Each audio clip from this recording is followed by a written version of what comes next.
Assalamualaikum warahmatullahi wabarakatuh.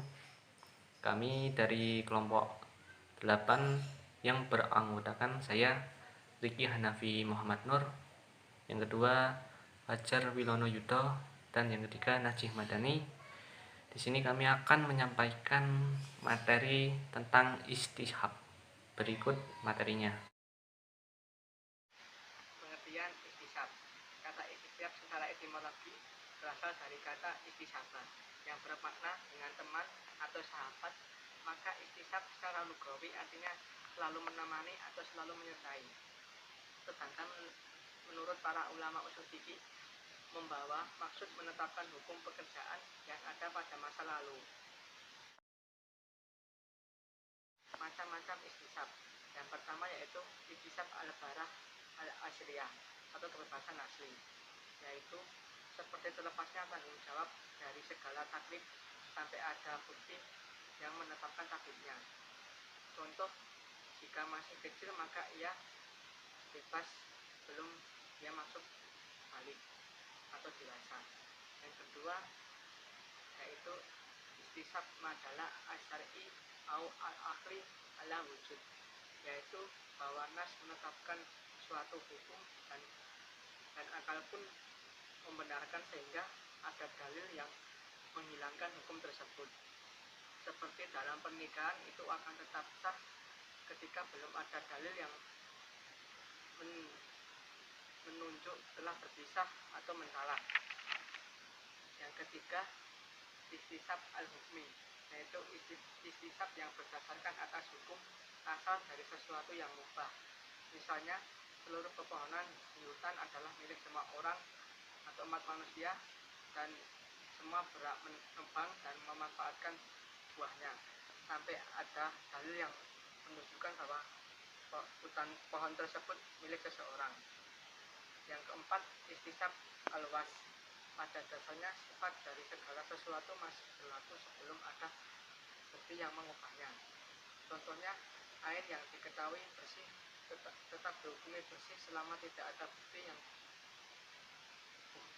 bukti bahwa air tersebut najis, dan tetaplah sifat suci bagi air selama belum ada najis yang merubahnya baik warna, rasa ataupun baunya. Sebelumnya saya ingin minta maaf apabila pakaian atau busana yang saya pakai mungkin terkesan tidak sopan, dikarenakan saya sekarang tidak berada di rumah dan saya sekarang berada di rumah sakit dalam perawatan. Sekali lagi Kak, saya mohon maaf sebesar-besarnya. Baik, di sini saya akan menjelaskan tentang istishab sebagai dalil hukum. Menurut Syekh Abu Zahrah, bahwa para ulama menegaskan bahwa keujahan istishab terbagi dalam 3 jenis. Yang pertama, istishab al-ibahah al-asliyah, istishab al-baro'ah al-asliyah, dan istishab al-hukum. Ketiganya itu hujah secara penuh walaupun penerapannya berbeda-beda. Lalu ada istishab al-wasfu. Di sini istishab yang menimbulkan beberapa pendapat ulama yang berbeda-beda. Menurut para ulama mazhab Syafi'iyah dan Hanabilah, bahwa istishab al-wasfu hujah sepenuhnya dalam mempertahankan sesuatu yang sudah ada dan menetapkan sesuatu yang sudah ada. Sedangkan para ulama dari mazhab Hanafiyah dan Malikiyah menganggap bahwa istishab al-wasfu hujah sepenuhnya dalam mempertahankan sesuatu yang sudah ada, namun tidak menetapkan sesuatu yang sudah ada. Adapun kehujahan istishab secara umum, yang pertama, menurut ulama Syafi'i, Hanbali, dan Maliki, bahwa nilai kehujahan istishab secara penuh dalam mempertahankan sesuatu yang sudah ada dan menetapkan sesuatu yang belum ada. Yang kedua, dari para ulama mutakhirin dari mazhab Hanafi, yaitu Imam Abu Zaid dan Sadrul Islam Abu Yus.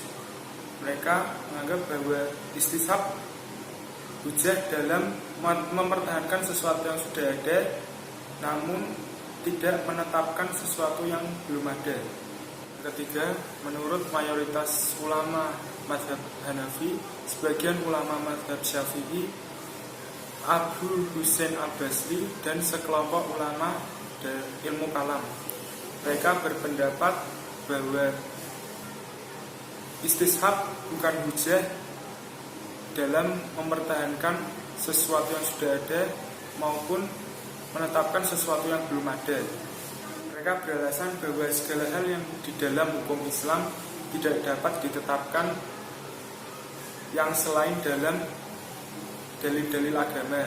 Dalil-dalil agama tersebut yaitu seperti Al-Quran, Sunnah, Ijma, dan Qiyas. Istishab tidak termasuk dalam keempatnya, maka istishab bukan menjadi salah satu sumber acuan hukum Islam. Pengaruh istishab terhadap perbedaan pendapat para ulama. Dari pendapat ulama mengenai kehujahan istishab secara umum menunjukkan bahwa para ulama memiliki perbedaan pendapat mereka. Ada yang menyetujui dan ada yang tidak menyetujuinya. Ulama yang menggunakan istishab secara penuh atau hanya mempertahankan sesuatu yang sudah ada, secara ijma mereka mengakui bahwa istishab diakui dalam ranah hukum Islam. Mereka berarti para ulama yang menggunakan istishab tersebut maka telah menetapkan hukum Islam di luar dalil-dalil hukum Islam seperti Al-Quran, Sunnah, Ijma, dan Qiyas.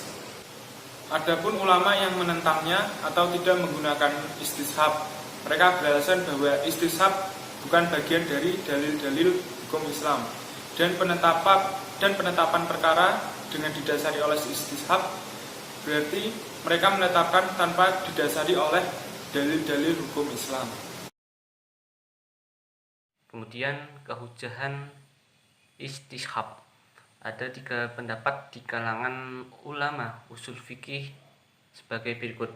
Pertama, mayoritas dari pengikut Malik, Syafi'i, Ahmad, dan sebagian ulama Hanafi, mereka berpendapat bahwa istishab dapat menjadi hujah dipakai dalam menetapkan hukum syara'.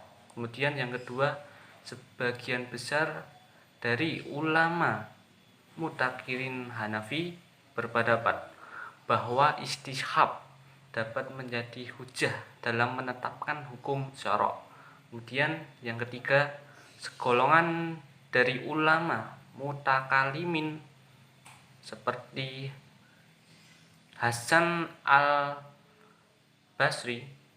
dan yang sependapat dengannya berpendapat bahwa istishab secara mutlak tidak dapat digunakan atau dijadikan hujah di dalam menetapkan hukum syara'. Kemudian penggunaan istishab. Yang pertama, penelitian bahwa hukum-hukum syara' menunjukkan tetap berlaku terus sesuai dengan ketetapan dalil hingga ada dalil lain yang mengubahnya. Kemudian yang kedua, dari segi akal, bahwa manusia terus dianggap hidup karena ada tanda-tanda kehidupannya atau bernapas, sampai ada bukti lain bahwa ia tetap meninggal. Kemudian penetapan istishab. Contoh, apabila seseorang telah berwudu kemudian ia ragu apakah batal atau belum, apakah orang ini terus sholat dan sah sholatnya berdasarkan istishab. Jadi menurut Imam Malik, dia tidak boleh salat sebelum berwudu lagi.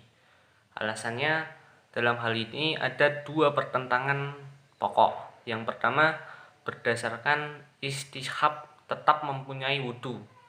Kedua, tanggung jawab kewajiban untuk melaksanakan sholat yang berdasarkan istishab pula terus untuk menjadi kewajiban sehingga dilaksanakan dengan wudu yang jelas, yakni tidak meragukan.